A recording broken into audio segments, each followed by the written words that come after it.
What do you notice different? Oh, so now, if I notice he tries to attack me, what do you think I'm going to attack first? Simple things. Simple things. Look at how he's walking. What side is he favoring? Okay? Where's his hands at while he's walking towards me? These are the things you have to start training yourself to focus on. When you see him afar off, was he by himself?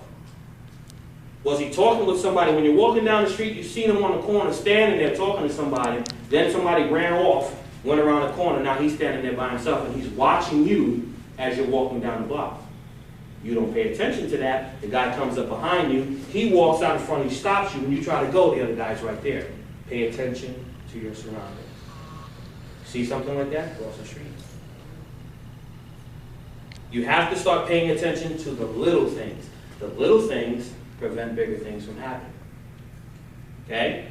God forbid you should ever be in an abduction situation. Okay? You go into your car, somebody walks up behind you, get in the car. Never allow somebody to remove you from that location. It's a death sentence. Don't do it. Yes? How do you deal with it when somebody does startle you and you have that 2 seconds of you're frozen, you're just startled? How do you... This is going to sound cliche, School of Tactical Studies. And what I mean by that is training yourself to have autonomic responses instead of autonomic reactions. What do I mean by that?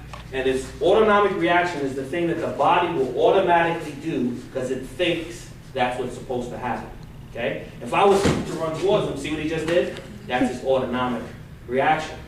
But his response should have been get out of the way, get into a stance, deal with the situation. Okay? If I did this to all of you, you'd probably have similar reactions, not a response. Okay? When you're reacting, your body's telling you what to do. But when you train and you train and you train, you learn to unlearn. Okay? That is the biggest obstacle, learning to unlearn. Once you learn to unlearn, now you tell your body, don't do that. Somebody comes towards you, you know what you're going to do? You're going to close your eyes and you're going to turn away from the situation. You're going to get hit with something you don't see, you're going to black out. Autonomic reaction tells you to turn away and close your eyes instead of stepping in and focusing on what's in front of you. Okay? So I say that to prepare you all that training is what needs to happen. You guys are not going to leave here right now and say, oh, woo, this was great. Let's go out there and have somebody, dare somebody to attack me.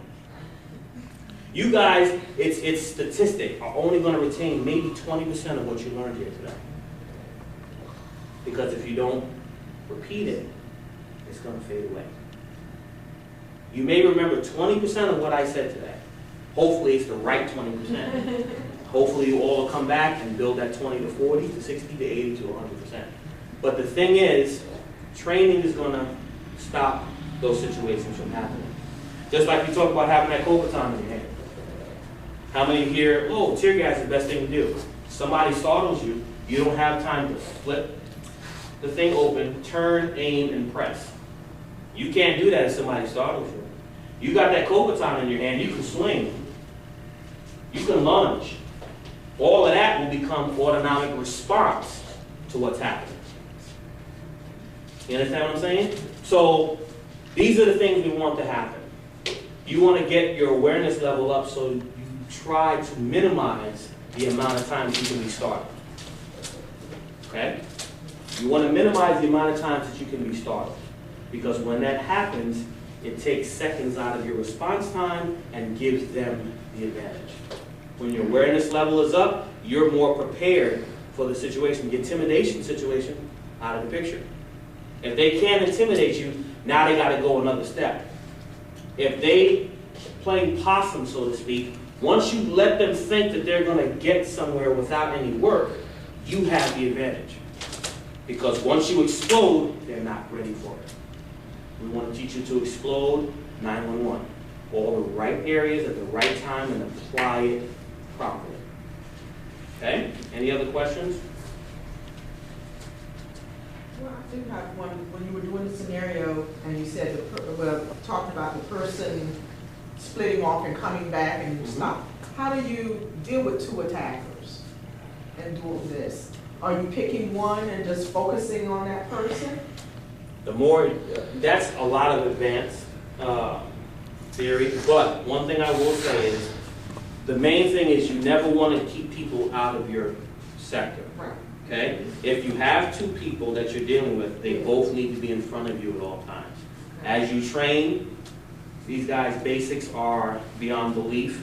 You'll learn how you can make one step in any direction and change your 180-degree view just with one step. You got two guys here, you make one step, now they're both in front of you. They move the other way, you take another step, now they're both in front of you. You would always want to keep both attackers in front of you. Whoever's closest, you want to try to do as much damage to that person as possible and still keep the other person in view. Okay? In traditional systems, you want to use that person as a buffer between you and the other attacker, but you want to do as much damage to the person closest to you as possible so you can still deal with the second one.